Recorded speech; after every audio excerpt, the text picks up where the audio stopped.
Goeiemôre elkeen, dit is dan vanoggend 3 Julie 2026, lesing 54 van die Groot Johannes Evangelie boek 4. En ons gaan aan met Joshua se lering ten opsigte van hoe naaste liefde uitgeleef moet word in detail en selfs baie van toepassing vir ons moderne wêreld waar ons ook eintlik baie meer met geld te doen het as wat 2000 jaar gelede die geval was. En ons het dan gister baie mooi riglyne gekry. Nou hy gaan aan hoofstuk 101, sy opskrif is die onkruid tussen die koring. Joshua praat, gewis sal die aarde opnuut bebou word. Gewis sal die suiwerste saad in die vars vore gestrooi word. En wagters sal die landerye bewaak. Maar tog sien ek reeds baie onkruid tussen die nuwe koring. Hoe kom dit tussen die koring? Ja, kyk, dit is 'n fout van die wagters. Hulle het aan die slaap geraak toe die nag kom, want hulle het gedink, wie sal dit waag om in te kom as ons die landerye rondom omring?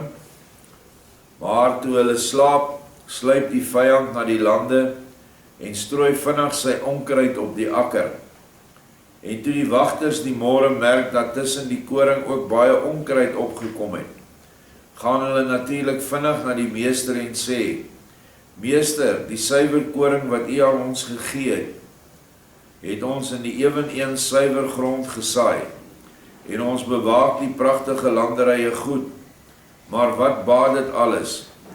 Nou het die vyand tog heimlik gekom, sonder dat ons dit merk, en hy het baie onkruid tussen die koring gestrooi. Dit kom nou al oral in oormaat op. Moet ons dit uitroei of laat groei? Nou ja, vir die nuwe mense gaan ek dit net so 'n bietjie verduidelik.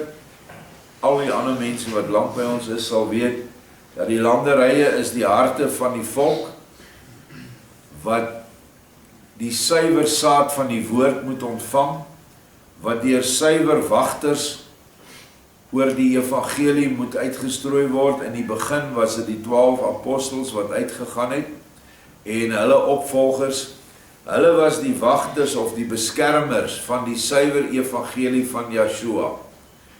Maar mettertyd het, alhoewel hulle die evangelie bewaar het, die saad, in die lande van mense met wie hulle die evangelie gedeel het, lees ons al baie vroeg in die evangeliese tydperk na Joshua se opstanding, was daar al manne wat groot valsheid verkondig het, 'n soort van amper Christelike of Joshua tipe van evangelie. In Openbaring praat hy van die Nikolaïte. Op 'n ander plek in Handelinge praat hy van ook ander evangeliste wat die woord verdraai het en die mense na hulle toe getrek het. En dit wat hulle dan verkondig het, is onkruid wat in die mense siel beland. Wat gewoonlik is altyd valsheid. Onkruid kan nie vir jou vrug gee nie. Maar onkruid in die gees is 'n verskriklike ding vir die siel. Want die siel word nou heeltemal besmet met valsheid en weet nie meer wat die waarheid is nie. En hierdie valsheid het later al net meer en meer toegeneem na mate die tyd verloop het, totdat by omtrent 323 jaar na Messia, na Joshua, het hulle toe die hele Bybel saamgestel vanuit 'n heidense vergadering in Nicea met 'n heidense keiser Konstantin in beheer, en die doel was nie om vir die mense koring uit te saai nie, die doel was om die mense te beheer, om 'n een wêreld godsdiens op te rig, wat almal gaan tevrede stel, en wat dan gaan maak dat die keiser maklike beheer oor sy onderdane het. En dit was die basis dan van die Rooms-Katholieke Kerk, wat nog verder en verder meer onkruid gesaai het in die ware koringlande van die mense. En dit is dan die gelowe wat ons vandag het met almal uit daai moederhoer, wat die Bybel sê is die moederhoer, het ons nou die dogters wat oor die hele wêreld verstrooi is. En ons praat nou van ongeveer 40.000 Christelike denominasies. Dan is dit nie eens al die denominasies in die Rooms-Katholieke Kerk ingetel nie. So dis waar ons sit, hoe die landerye nou lyk. Onthou dit wat in die kerke verkondig word, hierdie landerye, is die siele van mense wat hierdie leringe opneem. Dit is die landerye. En hulle neem die onkruid op as waarheid. En is seker niks duideliker as in die Rooms-Katholieke Kerk te sien nie. As jy sien hoe daai mense na daai hengse kathedrale toe sluip, en daarvoor is daai ou besig met allerhande snaakse klere drag, wat nou sy amp en status moet aksensieer, is hy besig om met rook te loop en allerhande dinge te doen, al hulle ander rituele wat hulle het vir elke ding 'n ritueel, en al daai Rooms-Katholieke glo, dat as hulle by hierdie rituele vashou, is hulle vliegende vaandels hemel toe. Hulle het so stelletjie krale, wat noem hulle daai ding? Worry beads. Wat? Worry beads. Rosary beads. Nee, rosary beads. En hulle vryf daai ding, en hulle glo as jy dit doen, dan is jy nou ook op pad hemel toe. Dis wat jy moet doen. En nog ander goed, as hulle voor die kruis neerval, as die beelde wat hulle nou oral oprig, moet almal tevrede gestel word op sekere dae, want hulle aanbid hierdie gestorwenes. In die protestantse wegbreekkerke is dit minder erg, maar die gif van die onkruid is eintlik dieper ingetrek, en die mense sien dit nie. Hulle het maar al die onkruid van die Sondag aanbidding, van jy moet net glo, van die Rooms-Katholieke Kerk, en die driekoppige God, Vader, Seun en Gees as drie verskillende persone. Dit is alles onkruid wat oorgeneem is uit hierdie Roomse kerk uit. En daaruit het hulle dan weer nuwe goed uitgebou. Ek kan sommer nou dink aan die kinderdoop, die besprenkeling, wat glad nie 'n doop is nie. Die woord doop sê klaar vir jou, ek doop my beskuit in die koffie. Ek vat nie die koffie met my vingers en ek sprinkel dit nie. So die aksie van doop is nie eens meer teenwoordig, omtrent al die kerke, die charismatiese kerke daarom doop nou. En die rede was om die kinders te bind aan die kerk, terwyl hulle nog nie eintlik 'n vrye wil het nie. Nou, hoekom het hulle nie die kinders gedoop nie? Eenvoudig. As jy 3 weke of 'n maand oue baba doop, dan versuip jy hom. So eenvoudig soos dit. So hulle kon dit nie doen nie. Toe het hulle nou die besprinkeling uitgedink.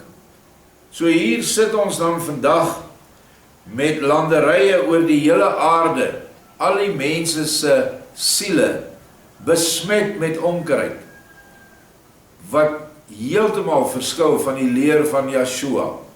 En daarom moet elkeen van ons vra, wanneer jy iets deur 'n kerk opgedra word om te doen, ek sal dit doen, maar wys my in die Bybel waar staan dit. Moet ek Sondag kerk toe kom, is dit die dag van die Here, wys my in die skrif. Ek kan vir julle vandag sê, dis nie daar nie. Wys my waar moet ons babatjie sprinkel, dis nie daar nie. Wys my waar het Yeshua gesê, dat jy eers aangeneem kan word, wanneer jy 18 jaar oud is en gekatkeseer is. Dis nie daar nie. Jy is aangeneem nog voor jy gebore is, as jy lid van sy geesteskerk, wat nie 'n fisiese kerk skyn het nie. So al hierdie dinge is goed nou in die moderne wêreld, waarna ons moet kyk. En al die vreemde gebruike wat nou ingevoer word in ons kerke, soos al hierdie snaakse onkruid wat mense lag in die gees, mense val in die gees, Mense brabbel in die gees, let wel, nie spreek in tale nie, want jy kan nie die goed verstaan nie. En al hierdie dinge is nou aktief, word aktief beoefen in die kerke. En daarom moet ons as ware gelowiges of volgelinge van Yeshua baie versigtig trap. Hierdie pad word al hoe nouer en die struikelblokke word al hoe meer. En baie van hierdie ouens het so 'n oorredingsvermoë dat hulle van die sterkste mense in die gees laat val. En Yeshua sê, dit gaan so erg wees dat selfs die uitverkorenes sal mislei word. So niemand van ons wat hier sit kan sê, ek is sterk genoeg, ek sal nie val nie. Nee, ons is almal slegs aan Yeshua se genade oorgelaat en in die doen van sy liefdesleer wat ons sal beskerm en beveilig teen hierdie valsheid. Ons lees verder. Wat sal die meester hulle dan antwoord? Dis nou hierdie wagters wat nou nie mooi gesorg het nie. Ek sê vir julle dat hy die volgende sal sê, omdat julle nie wakker gebly het gedurende die nag nie, wat vir elke mens 'n lewenstoets is, was dit vir die vors van die duisternis immers baie maklik om sy onkruid tussen my koring te saai. Maar laat beide nou groei tot aan die tyd van die nuwe oes. Dan sal ons aan die maaier sê, versamel eers die koring en bring dit in my skure en versamel daarna ook die onkruid. Bind dit in bondels, maak 'n vuur en verbrand alle onkruidbondels, sodat die saad daarvan nie opnuut in die grond kom en dit verontreinig nie. So hierdie valse leringe, misleiding sal vernietig word nadat die suiwer leer oor die hele wêreld versprei gaan word. En let wel, dit is nie die algemene Christelike leer nie. Dit is die leer van dit wat ons vanoggend lees. Want daar was maar een profeteskool gewees, of apostelskool, 2000 jaar gelede. En hier waar ons nou saam aansit aan die tafel en hierdie woorde lees, is ons in daai selfde profeteskool. So daar sal nooit 'n ander een wees nie, want Yeshua sê die aarde sal vergaan, die hemele sal vergaan, maar my woorde sal nooit vergaan nie. En hier lees ons nou na 2000 jaar, lees ons weer hierdie woorde vars. En dit is die evangelie wat versprei gaan moet word. Dit is die ware saad in die harte van sy kinders, wat die onkruid dan moet teestaan, die valsheid, nie net in jou eie hart nie, maar ook in jou gemeentelede, mense met wie jy te doen het, jou familie, al die naastes, moet jy nooit alleen laat nie, of los in hulle dwaling nie. In julle hart vra julle nou naar stigtelik af. Hoe is dit dan nou? So, hoe gebeur dit? Hoe moet mens dit verstaan? En ek sê vir julle dat dit heel maklik is om te verstaan. Die landerye stel die harte van die mense van hierdie aarde voor. Die suiwer koring is my leer. Die ploer en saaier is nou ek self, en julle saam met my. Die aangestelde bewakers is ook julle self, en diegene wat julle in my naam sal aanneem, bedoelende die opvolgers. Die meester is ek, en my skure is die hemele, maar die vyand is Satan, en sy onkruid is die slegte wêreld met al sy bose en dodelike begeertes. Die niet aangenome maaiers, maaier in algemene Afrikaans is eintlik 'n stroper, iemand wat stroop, of jy nou met 'n sekel dit sny, en of jy met 'n masjien dit sny, dit is wat beteken om te maai, om die oes van die land af te kry.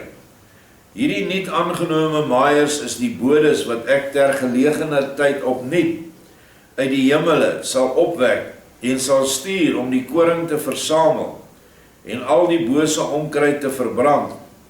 sodat dit voortaan die landerye en die koring nie so maklik meer sal verontreinig nie.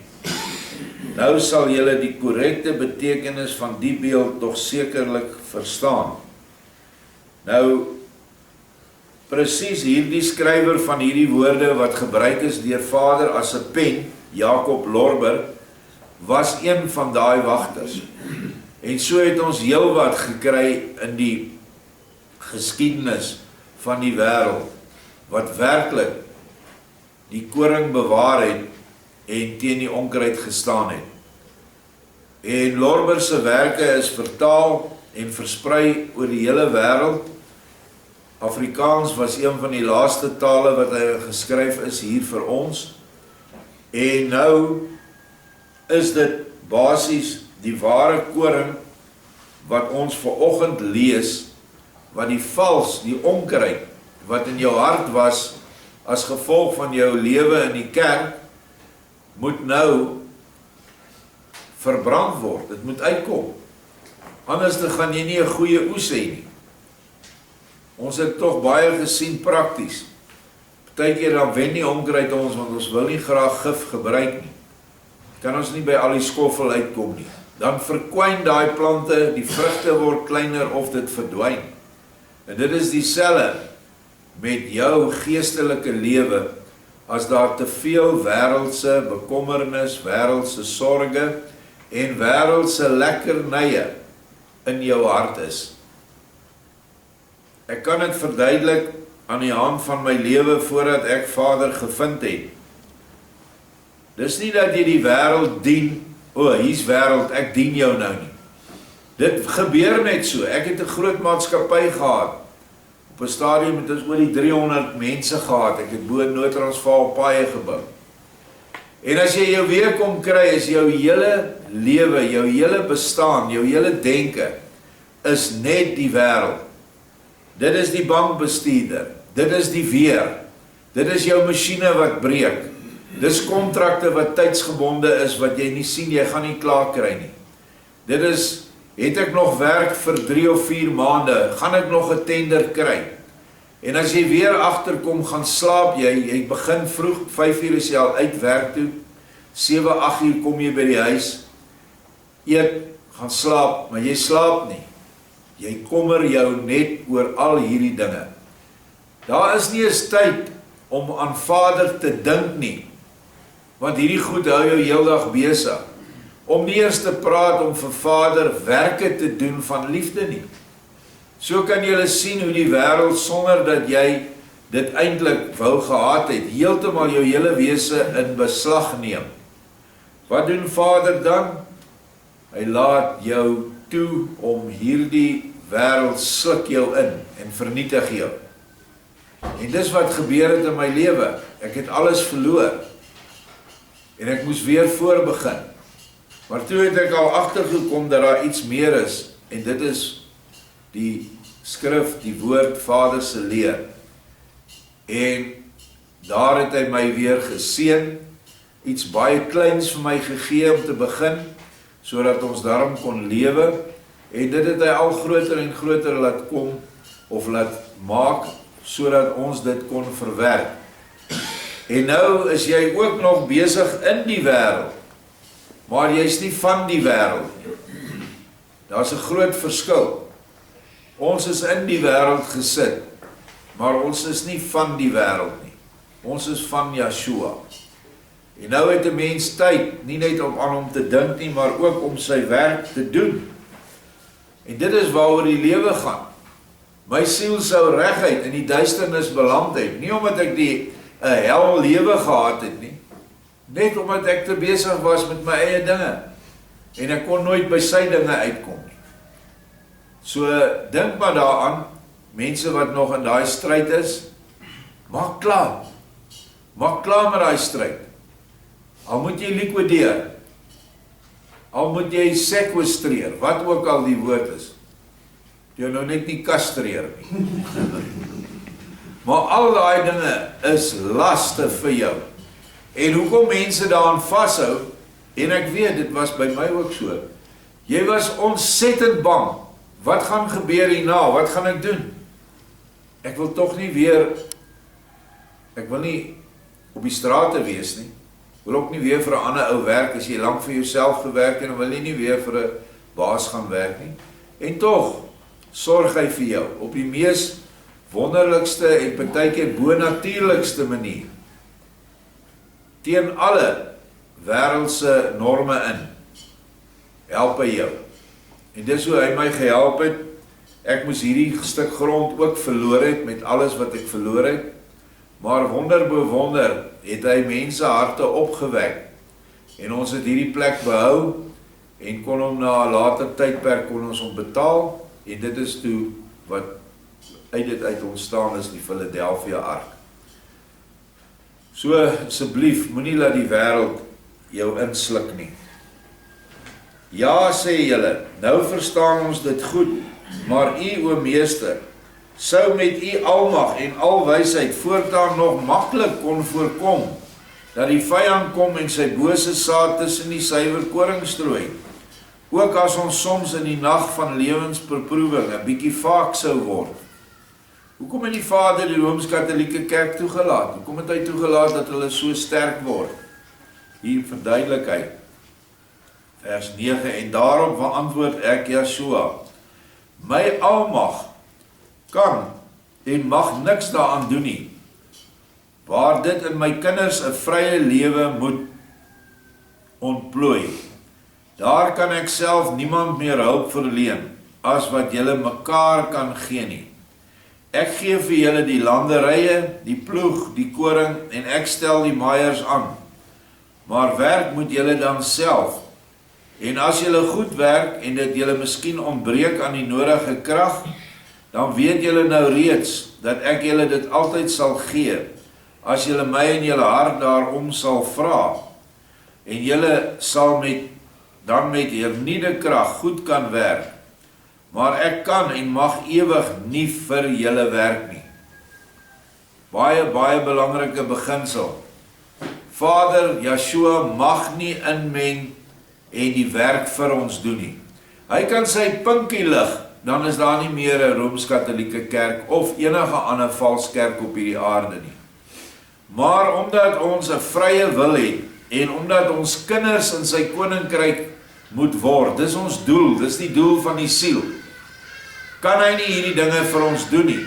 Ons moet dit self doen. Ons mag hom vra vir krag, sy gees is altyd byderhand om ons te help, maar sonder dat ons vrye wil geaffekteer word daardeur. En hy sal nou sê vir ons hoekom. As ek dit sou doen, sou dit vir die vryheid en selfstandigheid van julle lewe geen nut hê nie, want dan sou julle niks anderste as masjiene wees nie, maar ewig geen vrye mense wat selfstandig lewe, dink en handel nie. Dit is die rede hoekom hy nie ingryp in ons vrye wil nie, want dan word ons 'n masjien. Nou ja, dink maar aan jou eie kinders of kleinkinders, kan jy masjiene lief hê? Nee. Elke kind se vrye wil is vir jou kosbaar. Party is so gehumeerd, party is so. Party is opgewekte kinders, anders is somber kinders. Maar jy het hulle lief ten spyte van dat hulle almal verskil. En party is baie stout, maar jy het hulle nog lief. En dit is so met die Hemelse Vader ook. Hy het die vermoë, of hy kan dit onmiddellik jou persoonlikheid vir jou verander na 'n engeltjie toe. Hy kan nou van jou 'n engeltjie maak as hy wil. Maar hy sal nie. Want dan is dit nie meer jou vrye wil wat heers in jou nie, maar sy wil. En dan is dit tog, is jy 'n masjien wat net gaan doen wat hy wil hê jy moet doen. So, ons het 'n kosbare ding, wat ons nie altyd aan dink nie, en dit is ons vrye wil, wat ons ten alle tye korrek moet probeer gebruik, binne die orde van die woord wat Yeshua vir ons gebring het, en wat ons nou 'n paar amper weke nou bystaan. Dit alles moet julle nou tog gewis volkome duidelik laat sien, dat die diens aan mekaar volgens my huidige leer die hoofvoorwaarde van alle lewe is. Verstaan dit nou alles goed? Ek moes dit verdik. As daar nie diensbaarheid is tussen mekaar nie, dan het jy die voorwaarde vir die ewige lewe verloor. En niemand kan in die koninkryk of in die hemele kom, as hy nie hierdie hoofvoorwaarde van diens aan mekaar nagekom het nie. As jy dink jy gaan wegkom sonder om jou medemens te dien, wat arm en behoeftig is en wat jou hulp nodig gehad het, as jy dink my kerkbywoning of my geld wat ek vir die kerk gee, gaan my red, jy gaan 'n ontnigtering kry aan die ander kant. Doen eerder hierdie kant die regte ding. En al is jy nie heeltemal seker nie, doen dit. Want sê nou maar net, ons is verkeerd. Dan het jy niks verloor nie. Maar sê nou maar, ons is reg en jy weier om dit te doen, dan beland jy in duisternis. En wie was verantwoordelik vir jou duisternis, wanneer jy oorgaan uit jou liggaam uit na die ewige lewe? Jyself. Want jy wou nie die hoofvoorwaarde nakom nie. Jy wou gedien wees. Jy wou hê almal moet vir jou alles wees en alles doen. En daarom is dit so moeilik vir die magtiges van die wêreld wat gedien word. Presidente, konings, eerste ministers, kerkhoofde, hulle word almal gedien. Almal staan reg om die een na die ander vir hulle te dien. Daai konings, soos in daai koningshuise van Engeland, daai ou doen niks nie. Hy doen niks nie. Hy sal nie eers sy eie badwater intap nie. Hy sal nie eers sy eie klere aantrek nie. Dit alles word vir hom gedoen. Maar dit moenie so wees nie. Ons moet leer om te dien. En dit is hoekom ons almal ook by mekaar gekom het in Philadelphia Ark, om mekaar te dien.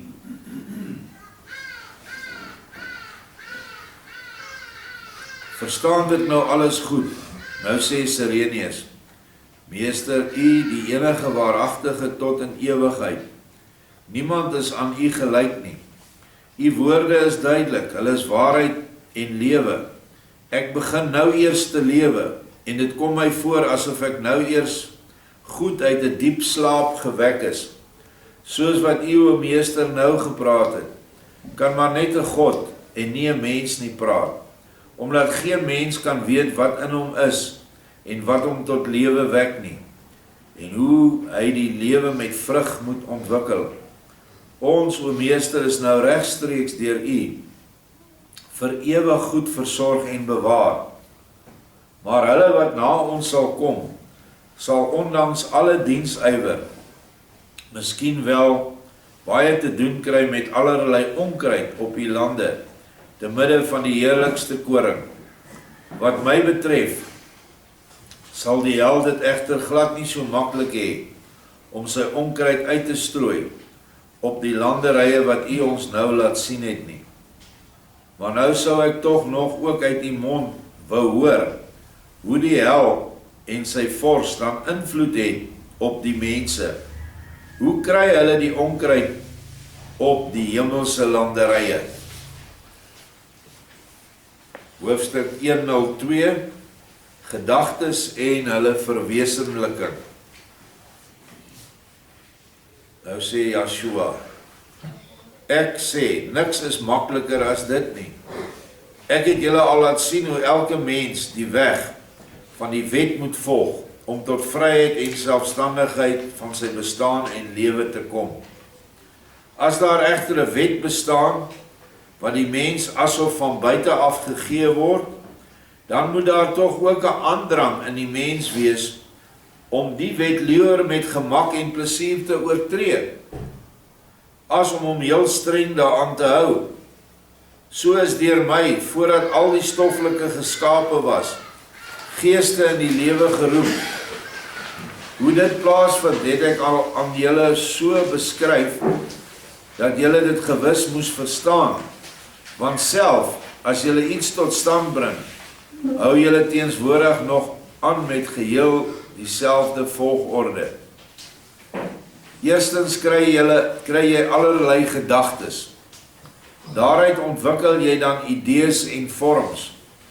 As jy eenmaal uit die gedagte en idees 'n bepaalde vorm ontwikkel het, word dit deur die wil om dit te behou omhul. Sodra dit gebeur het, bly die vorm reeds onverwoestbaar geestelik bestaan, en die beeld daarvan kan jy oproep so dikwels as jy dit maar wil. Hoe langer jy egter die idee wat op die wyse in jouself gevorm is, al as 'n egte voorwerp beskou, des te meer ontwikkel jy 'n voorliefde vir die gevormde en geestelik beliggaamde idee. Daar ontwaak liefde in jou vir hierdie geestelike vorm. Die liefde daarvoor neem toe. 'n Vuur brand daarvoor in jou hart, en deur die lewenswarmte en deur die lig van die liefdesvlam word die idee wat nou reeds steeds vaste vorms aanneem, meer gedetailleerd, vollediger, mooier, en na mate dit vollediger word, begin jy steeds meer nuttige toepassings daarvoor te sien, en jou voor te neem om die idee wat nou steeds verder ontwikkel is, uiterlik vorm te gee en toe te pas. En hier is nou met 'n idee wat hy nou vergelyk met 'n bouwerk in die fisiese, is 'n geestelike idee neem ook so vorm in jou aan.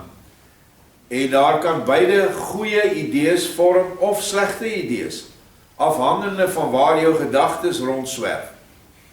Jy kan gedagtes kry rondswerf en jy sien 'n vrou, 'n ander man se vrou, en hoe meer jy aan haar dink, en hoe meer vorm jy gee aan wat jy met haar gaan doen, hoe erger word dit in jou.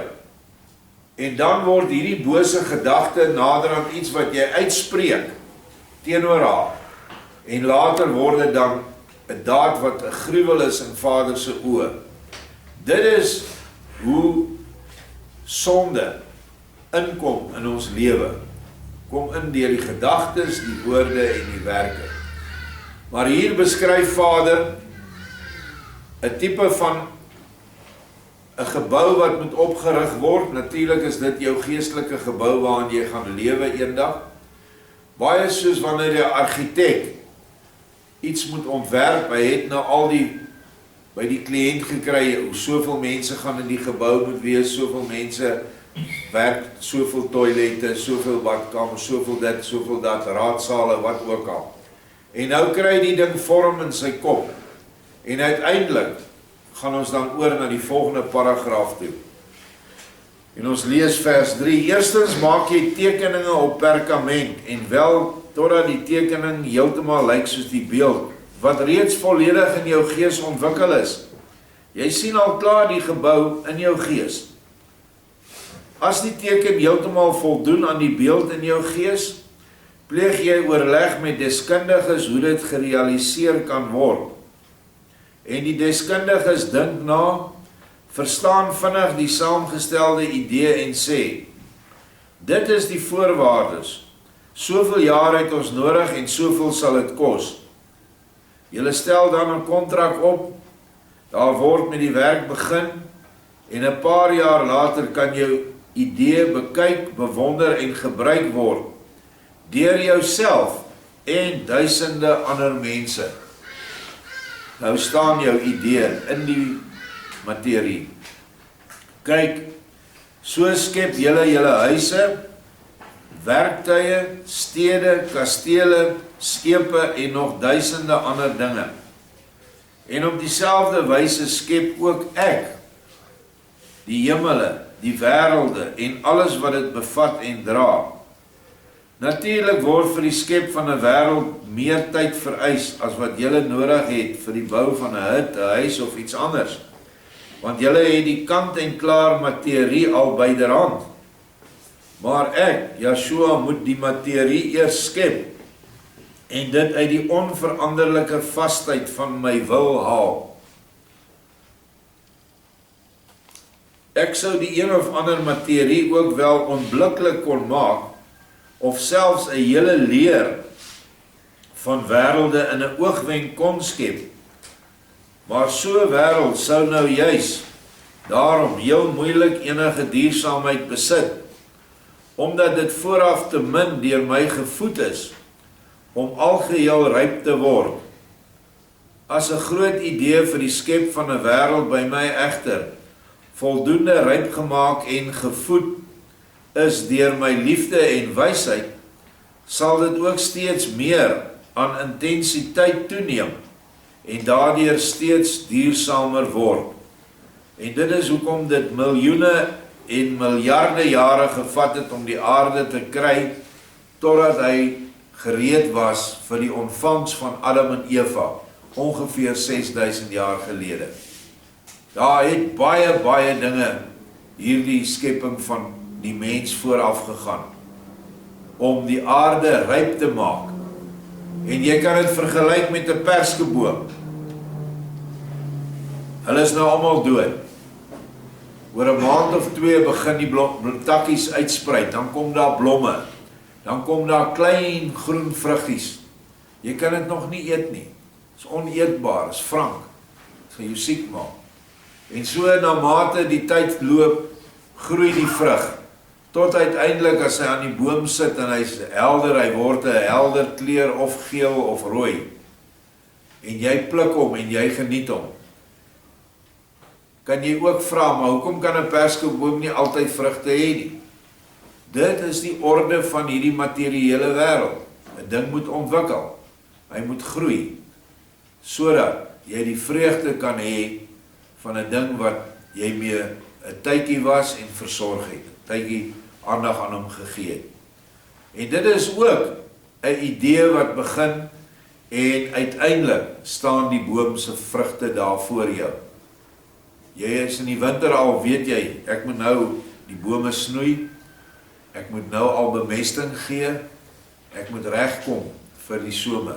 En so word jou idees uitgevoer, uiteindelik pluk jy dan die vrugte van jou denke. Vers 6, is dit daar nie? 5. Ek sou die een of ander materie ook wel onblikklik nie, want ek het hom gemaak. 6, ja. So is dit immers tog ook by julle, terwyl julle al te maak het met reeds gevormde materie. 'n Huis wat julle desnoods binne 'n dag gebou het, sal egter nie 'n eeu nie en nog minder 1000 jaar trotseer. Maar by bouwerke waarvan jy, voor jy alles al daaraan begin werk, eers 'n idee gedurende 'n redelike lang tyd heeltemal in jou laat ryp word, en daarby eers self deur die refleksie van jou idee steeds helderder voor oë gekry het, wat alles daarvoor nodig sal wees, om so 'n vorm so duursaam en volledig moontlik te realiseer, sal jy ook iets duursaam maak soos die piramides, wat tot op hede reeds, soos wat alle ontwikkelde mense weet, byna 2000 jaar staan, en alle storms trotseer, en nog meer as 4 maal so lank sal bly staan, terwyl hulle aan die buitekant nauweliks verweer is. Hier kom 'n interessante stukkie waarheid deur, en jy kan besluit of jy hom wil glo of jy dit nie wil glo nie. Daar is oral mense, almal sê die piramides is so lank terug, lank voor Adam al gemaak. Hier sê Yeshua, as ons nou moet terugwerk, is dit 4000 jaar gelede van ons wat nou hier staan. So dit is nou baie interessant, want as ek moet woorde glo, dan glo ek sy woorde, en nie die klomp slim argeoloë en wetenskaplikes nie. So, vir 'n groot kasteel, wat 'n redelike lang beplanning voor die bouwerk voorgegaan het, sal ook baie langer staan, as 'n huisie van hout, soos wat ons elke dag die goedjies bou hier by ons. Ons ervaring is die goed hou nie eers 10 jaar nie, dan begin hulle heeltemal verweer en uitmekaar uitval. Maar in Europa staan kastele wat meer as 1000 jaar oud is, 1500, 1600 jaar, en hulle staan nog reg, hulle word nog bewoon, want dit is van 'n baie deeglike ontwerp gehad, en dit is van duursame klipmateriaal gebou. Dit is nou maar die verskil, hoe ons ook na ons geesteshuis moet kyk. As die farao's nie lang genoeg sou nagedink het oor die bou van sulke bouwerke as bewaarplekke vir hulle geheime kunste en wetenskappe, wat die tand van tyd gedurende duisende jare nie sou kon verwoes nie, dan sou hierdie piramides nie meer as gedenktekens van die oerboukuns daar gestaan het nie. Maar omdat die bouers eers hulle idee wat vooraf gevorm en tot 'n volledige vorm ontwikkel is, jarelang gevoed het en op die manier laat ryp word het, is dit ook te verstaane waarom hulle idee, wat in materie omgesit is, nou nog die reisiger met verbasing vervul. Daarna leer die mense weliswaar om heel vinnig te dink en hulle kon uit die som van hulle gedagtes vinnige idee ontwikkel wat dikwels self baie ingewikkeld is en meestal ook gerealiseer word. Maar omdat die idee vinnig en nie deeglik ontwikkel word nie, is die realisering daarvan ook vinnig en nie deeglik nie. Die resultaat is daarom egter ook nie deeglik nie. En die te geringe voorafgaande rypwordingsproses van die idee maak dat dit baie verganklik is. Kortom, alles wat maklik is, bly maklik, en alles wat moeilik is, bly moeilik. En dit moet ons aan die hand van ons geestelike huis bedink, wat jy en ek mee besig is. Almal van ons is besig met ons eie bouwerk. Elke daad van naaste liefde, elke daad van liefde teenoor Vader, iets wat jy van ontslaa raak, wat vir hom 'n gruwel is 'n bouwerk aan jou huis. En daarom moet jy baie dink, baie beplan en deeglik aan 'n struktuur bou, 'n geestesstruktuur wat die storm sal teëstaan. Ons kom nou by die liedjie wat ons gesing het, bou jou huis op die rots. Of ons nie nou gesing nie, maar ons sing hom baie. Dit is juis dat jy die woord van Vader moet in jouself laat vorm, en jy moet dink daaraan, en jy moet doen en werk aan hierdie huis, elke dag. En dan sal jy 'n boustruktuur hê, wat deur geen storms omgewaai sal kan word nie. Want jou huis staan op die rots, en die rots is Yeshua. Maar as dit op sand staan, wat natuurlik die menseleringe is van kerke en ander organisasies, as daar baie groot storms kom, dan gaan die huis nie staan nie. En definitief, as jy 'n huis op sand bou, gaan jy ook nie jou huis saam kan vat na die ander ewige lewe toestand nie. Daai huis wat op sand gebou is, bly agter. En jy beland naak aan die ander kant, op die oop veld, fisies.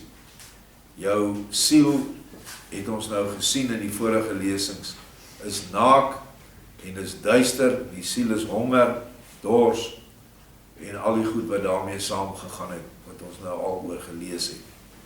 So kom ons bou werklik hard aan ons huise. Baie dankie.